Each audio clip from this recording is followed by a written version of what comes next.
This is a global playbook that Trump is borrowing from.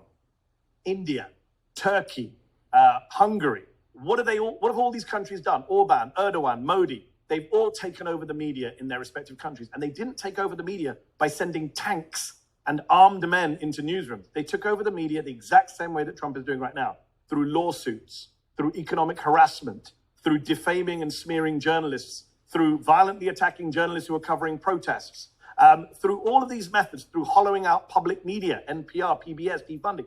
This is the playbook in India, in Hungary, in Turkey, in Russia, in Israel, and here in the United States now. This is a very, very clear global playbook, and I think we need to wake up to that fast.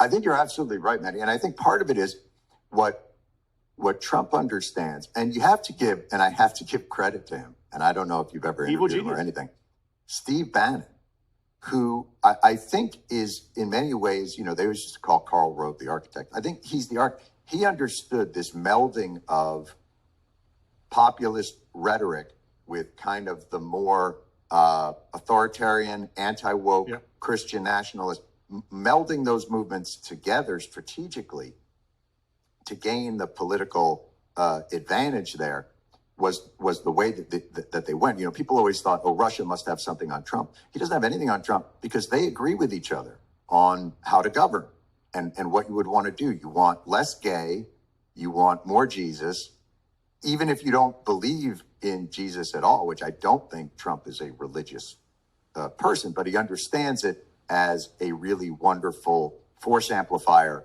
of power.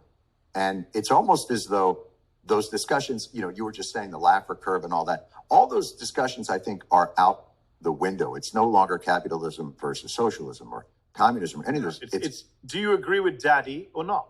That's right. And the framework of it is woke versus unwoke. That's how they framed it, yes. And, that's right. And more than Steve Bannon, of course, who's now kind of on the outside, is the guy on the inside, is our de facto vice president, Stephen Miller. Boy, that dude, he's dark. He's got his hand in every pot. I think he wants to be national security advisor now too, once Rubio stops acting as national security advisor. He's obviously the guy pushing the deportation agenda. He's pushing the attacks on the media.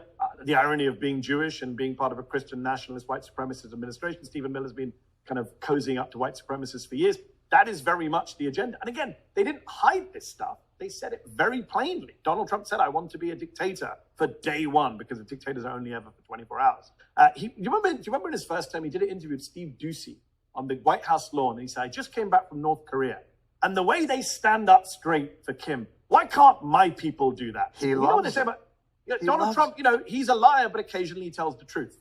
And that was a very truthful statement. He does wish for his people to stand up straight and salute him. He got his crappy military parade this summer. It was deeply disappointing that he was desperate for. He was angry about his military parade in that he didn't realize that the tanks were all going to be lined up with like safe stopping distance in case it was rainy. Like he wanted I want all my weapons within 2 feet of each other. I was like, I want bumper to bumper. Yeah, and he wanted the goose stepping. You know, military authoritarian displays and all that. And it turned out to be kind of a nice, maybe grade 8 to grade 10 little military history parade.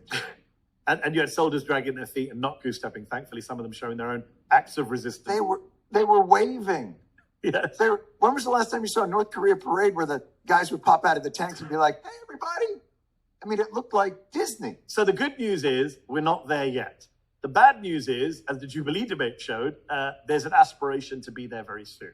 And the authoritarianism on the right is off the charts. This desperation for a strong leader, for canceling the Constitution, for getting rid of judges. You look at the polling now amongst Republicans, the number of Republicans who say there should be no checks on the president.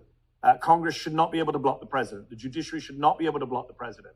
That is a very worrying sign. And again, there was this complacency in the United States of America. I came here 10 years ago. I became a citizen 5 years ago. I have a little bit of an outsider perspective, and I have to remind my fellow Americans, it can happen here. This idea that the United States of America is immune to global authoritarian trends, especially when you have a tribune like Trump, who is Teflon when it comes to scandal and controversy, that makes it doubly worse for the U.S. He has understood that some of the guardrails that were, you know, people always think like, oh, well, the businesses will save us because they don't want the trouble. They don't want the volatility. What Trump understands is people don't want friction.